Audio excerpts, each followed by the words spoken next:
La noche de difuntos me despertó a no sé qué hora el doble de las campanas. Su tañido monótono y eterno me trajo a las mientes esta tradición que oí hace poco en Soria. Intenté dormir de nuevo. Imposible. Una vez aguijoneada, la imaginación es un caballo que se desboca y al que no sirve tirarle de la rienda. Por pasar el rato me decidí a escribirla, como en efecto hice. Yo la oí en el mismo lugar en que acaeció, y la he escrito volviendo algunas veces la cabeza con miedo cuando sentía crujir los cristales de mi balcón, estremecidos por el aire frío de la noche. Sea de hecho lo que quiera, ahí va como el caballo de copas. Atad los perros, haced la señal con las trompas para que se reúnan los cazadores y demos la vuelta a la ciudad. La noche se acerca, es día de todos los santos y estamos en el monte de las ánimas. ¿Tan pronto? A ser otro día, no dejara yo de concluir con ese rebaño de lobos que las nieves del Moncayo han arrojado de sus madrigueras. Pero hoy es imposible. Dentro de poco sonará la oración en los templarios y las ánimas de los difuntos comenzarán a tañer su campana en la capilla del monte. ¿En esa capilla ruinosa? Bah, ¿quieres asustarme? No, hermosa prima, tú ignoras cuánto sucede en este país porque aún no hace un año que has venido a él desde muy lejos. Refrena tu yegua, yo también pondré la mía al paso y mientras dure el camino te contaré esa historia. Los pajes se reunieron en alegres y bulliciosos grupos. Los condes de Borges y Alcudiel montaron en sus magníficos caballos y todos juntos siguieron a sus hijos Beatriz y Alonso, que precedían la comitiva a bastante distancia. Mientras duraba el camino, Alonso narró en estos términos la prometida historia. Ese monte que hoy llaman de las ánimas pertenecía a los templarios, cuyo convento es allí, a la margen del río. Los templarios eran guerreros y religiosos a la vez. Conquistada Soria a los árabes, el rey los hizo venir de lejanas tierras para defender la ciudad por la parte del puente, haciendo en ello notable agravio a sus nobles de Castilla, que así hubieran solos sabido defenderla como solos la conquistaron. Entre los caballeros de la nueva y poderosa orden y los hidalgos de la ciudad fermentó por algunos años y estalló al fin un odio profundo. Los primeros tenían acotado ese monte, donde reservaban casa abundante para satisfacer sus necesidades y contribuir a sus placeres. Los segundos determinaron organizar una gran batida en el coto, a pesar de las severas prohibiciones de los clérigos con espuelas, como llamaban a los enemigos. Cundió la voz del reto, y nada fue parte a detener a los unos en su manía de cazar y a los otros en su empeño de estorbarlo. La proyectada expedición se llevó a cabo. No se acordaron de ella las fieras, antes la tendrían presente tantas madres como arrastraron sendos lutos por sus hijos. Aquello no fue una cacería, fue una batalla espantosa. El monte quedó sembrado de cadáveres. Los lobos a quienes se quiso exterminar tuvieron un sangriento festín. Por último, intervino la autoridad del rey. El monte, maldita ocasión de tantas desgracias, se declaró abandonado y la capilla de los religiosos, situada en el mismo monte y en cuyo atrio se enterraron juntos amigos y enemigos, comenzó a arruinarse. Desde entonces, dicen que cuando llega la noche de difuntos se oye doblar sola la campana de esa capilla y que las ánimas de los muertos, envueltas en jirones de sus sudarios, corren como en una cacería fantástica por entre las breñas y los zarzales. Los ciervos braman espantados, los lobos aúllan, las culebras dan horrorosos silbidos y al otro día se han visto impresas en la nieve las huellas de los descarnados pies de los esqueletos. Por eso en Soria le llamamos el Monte de las Ánimas. La relación de Alonso concluyó justamente cuando los dos jóvenes llegaban al extremo del puente que da paso a la ciudad por aquel lado. Allí esperaron al resto de la comitiva, la cual, después de incorporarse a los dos jinetes, se perdió por entre las estrechas y oscuras calles de Soria. Los servidores acababan de levantar los manteles. La alta chimenea gótica del palacio de los condes de Alcudiel despedía un vivo resplandor, iluminando algunos grupos de damas y caballeros que alrededor de la lumbre conversaban familiarmente, y el viento azotaba los emplomados vidrios de las ojivas del salón. Solas dos personas parecían ajenas a la conversación general: Beatriz y Alonso. Beatriz seguía con los ojos, absorta en un vago pensamiento, los caprichos de la llama. Alonso miraba el reflejo de la hoguera chispear en las azules pupilas de Beatriz. Ambos guardaban hacía rato un profundo silencio. Las dueñas referían, a propósito de la noche de difuntos, cuentos tenebrosos en que los espectros y los aparecidos representaban el principal papel, y las campanas de las iglesias de Soria doblaban a lo lejos con un tañido monótono y triste. «Hermosa prima», exclamó al fin Alonso, rompiendo el largo silencio en que se encontraban. «Pronto vamos a separarnos, tal vez para siempre. Las áridas llanuras de Castilla, sus costumbres toscas y guerreras, sus hábitos sencillos y patriarcales, sé que no te gustan. Te he oído suspirar varias veces, acaso por algún galán de tu lejano señorío». Beatriz hizo un gesto de fría indiferencia. Todo un carácter de mujer se reveló en aquella desdeñosa contracción de sus delgados labios. «Tal vez por la pompa de la corte francesa, donde hasta aquí has vivido», se apresuró a añadir el joven. «De un modo u otro presiento que no tardaré en perderte. Al separarnos, quisiera que llevases una memoria mía. ¿Te acuerdas cuando fuimos al templo a dar gracias a Dios por haberte devuelto la salud que viniste a buscar a esta tierra? El joyel que sujetaba la pluma de mi gorra cautivó tu atención. Qué hermoso estaría sujetando un velo sobre tu oscura cabellera. Ya ha prendido el de una desposada. Mi padre se lo regaló a la que me dio el ser y ella lo llevó al altar. ¿Lo quieres?» «No sé en el tuyo», contestó la hermosa, «pero en mi país una prenda recibida compromete una voluntad. Solo en un día de ceremonia debe aceptarse un presente de manos de un deudo que aún puede ir a Roma sin volver con las manos vacías». El acento helado con que Beatriz pronunció estas palabras turbó un momento al joven, que después de serenarse dijo con tristeza: «Lo sé, prima, pero hoy se celebran todos los santos, y el tuyo ante todos. Hoy es día de ceremonias y presentes. ¿Quieres aceptar el mío?». Beatriz se mordió ligeramente los labios y extendió la mano para tomar la joya, sin añadir una palabra. Los dos jóvenes volvieron a quedarse en silencio y volvióse a oír la cascada voz de las viejas que hablaban de brujas y de trasgos, y el zumbido del aire que hacía crujir los vidrios de las ojivas y el triste, monótono doblar de las campanas. Al cabo de algunos minutos, el interrumpido diálogo tornó a anudarse de este modo. «Y antes de que concluya el día de todos los santos, en que así como el tuyo se celebra el mío, y puedes, sin atar tu voluntad, dejarme un recuerdo, ¿no lo harás?», dijo él, clavando una mirada en la de su prima, que brilló como un relámpago iluminada por un pensamiento diabólico. «¿Por qué no?», exclamó ella, llevándose la mano al hombro derecho como para buscar alguna cosa entre los pliegues de su ancha manga de terciopelo bordado de oro. Después, con una infantil expresión de sentimiento, añadió: «¿Te acuerdas de la banda azul que llevé hoy a la cacería y que por no sé qué emblema de su color me dijiste que era la divisa de tu alma?» «Sí». «Se ha perdido y pensaba dejártela como un recuerdo». «Se ha perdido. ¿Y dónde?», preguntó Alonso, incorporándose de su asiento con una indescriptible expresión de temor y esperanza. «No sé, en el monte acaso».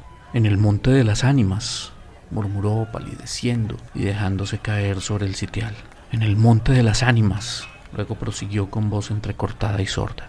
«Tú lo sabes, porque lo habrás oído 1000 veces. En la ciudad, en toda Castilla, me llaman el rey de los cazadores. No habiendo aún podido probar mis fuerzas en los combates, como mis ancestros, he llevado a esta diversión, imagen de la guerra, todos los bríos de mi juventud, todo el ardor hereditario en mi raza. La alfombra que pisan tus pies son despojos de fieras que he muerto por mi mano. Yo conozco sus guaridas y sus costumbres, y he combatido con ellas de día y de noche, a pie y a caballo, solo y en batida, y nadie dirá que me ha visto huir del peligro en ninguna ocasión. Otra noche volaría por esa banda, y volaría gozoso como una fiesta, y sin embargo esta noche, ¿a qué ocultártelo? Tengo miedo. ¿Oyes? Las campanas doblan. La oración ha sonado en San Juan del Duero. Las ánimas del monte comenzarán ahora a levantar sus amarillentos cráneos de entre las malezas que cubren sus fosas. Las ánimas, cuya sola vista puede helarte horror la sangre del más valiente, tornar sus cabellos blancos o arrebatarle en el torbellino de su fantástica carrera como una hoja que arrastra el viento sin que se sepa a dónde. Mientras el joven hablaba, una sonrisa imperceptible se dibujó en los labios de Beatriz, que, cuando hubo concluido, exclamó con un tono indiferente, mientras atizaba el fuego del hogar, donde saltaba y crujía la leña, arrojando chispas de 1000 colores: «Oh, eso de ningún modo. ¡Qué locura!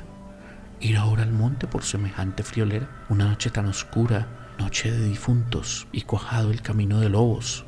Al decir esta última frase, la recargó de un modo tan especial que Alonso no pudo menos de comprender toda su amarga ironía. Movido como por un resorte, se puso de pie, se pasó la mano por la frente como para arrancarse el miedo que estaba en su cabeza y no en su corazón, y con voz firme exclamó, dirigiéndose a la hermosa, que estaba aún inclinada sobre el hogar, entreteniéndose en revolver el fuego: «Adiós, Beatriz, adiós, hasta pronto». «Alonso, Alonso», dijo esta volviéndose con rapidez, pero cuando quiso o aparentó querer detenerle, el joven había desaparecido. A los pocos minutos se oyó el rumor de un caballo que se alejaba al galope. La hermosa, con una radiante expresión de orgullo satisfecho que coloreó sus mejillas, prestó atento oído a aquel rumor que se debilitaba, que se perdía, que se desvaneció por último.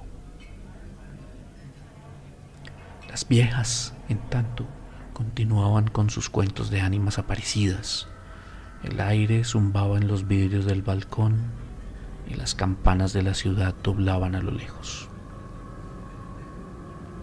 Había pasado 1 hora, 2, 3, la medianoche estaba a punto de sonar y Beatriz se retiró a su oratorio. Alonso no volvía, cuando en menos de 1 hora pudiera haberlo hecho. ¿Habrá tenido miedo?, exclamó la joven, cerrando su libro de oraciones y encaminándose a su lecho, después de haber intentado inútilmente murmurar algunos de los rezos que la iglesia consagra en el día de difuntos a los que ya no existen. Después de haber apagado la lámpara y cruzado las dobles cortinas de seda, se durmió con un sueño inquieto, ligero, nervioso. Las 12 sonaron en el reloj del postigo. Beatriz oyó entre sueños las vibraciones de la campana, lentas, sordas, tristísimas, y entreabrió los ojos. Creía haber oído a par de ellas pronunciar su nombre, pero lejos, muy lejos, por una voz ahogada y doliente. El viento gemía en los vidrios de la ventana. «Será el viento», dijo, y poniéndose la mano sobre el corazón procuró tranquilizarse, pero su corazón latía cada vez con más violencia. Las puertas de alerce del oratorio habían crujido sobre sus goznes con un chirrido agudo, prolongado y estridente. Primero unas y luego las otras más cercanas.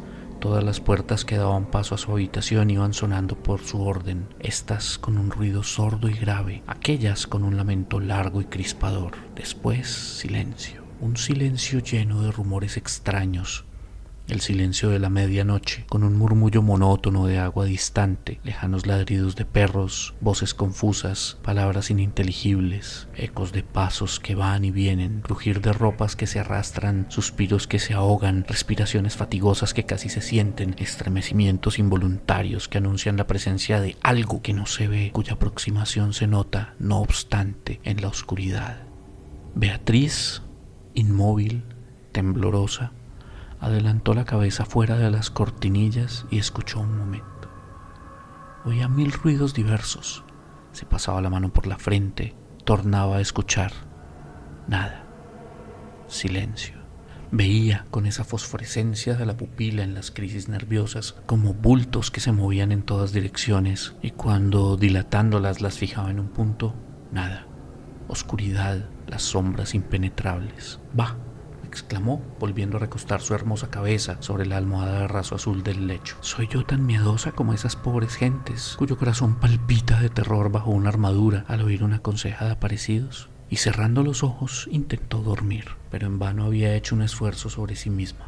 Pronto volvió a incorporarse más pálida, más inquieta, más aterrada. Ya no era una ilusión. Las colgaduras de brocado de la puerta habían rozado al separarse y unas pisadas lentas sonaban sobre la alfombra. El rumor de aquellas pisadas era sordo, casi imperceptible, pero continuado, y a su compás se oía crujir una cosa como madera o hueso, y se acercaban, y se movió el reclinatorio que estaba a la orilla de su lecho. Beatriz lanzó un grito agudo y, arrebujándose en la ropa que la cubría, escondió la cabeza y contuvo el aliento. El aire azotaba los vidrios del balcón, el agua de la fuente lejana caía y caía con un rumor eterno y monótono. Los ladridos de los perros se dilataban en las ráfagas del aire y las campanas de la ciudad de Soria, unas cerca, otras distantes, doblan tristemente por las ánimas de los difuntos. Así pasó 1 hora, 2, la noche, un siglo, porque la noche aquella pareció eterna a Beatriz. Al fin despuntó la aurora.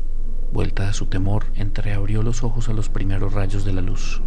Después de una noche de insomnio y terrores, es tan hermosa la luz clara y blanca del día. Separó las cortinas de seda del lecho y ya se disponía a reírse de sus temores pasados cuando de repente un sudor frío cubrió su cuerpo. Sus ojos se desencajaron y una palidez mortal descoloró sus mejillas. Sobre el reclinatorio había visto sangrienta y desgarrada la banda azul que perdiera en el monte, la banda azul que fue a buscar a Alonso.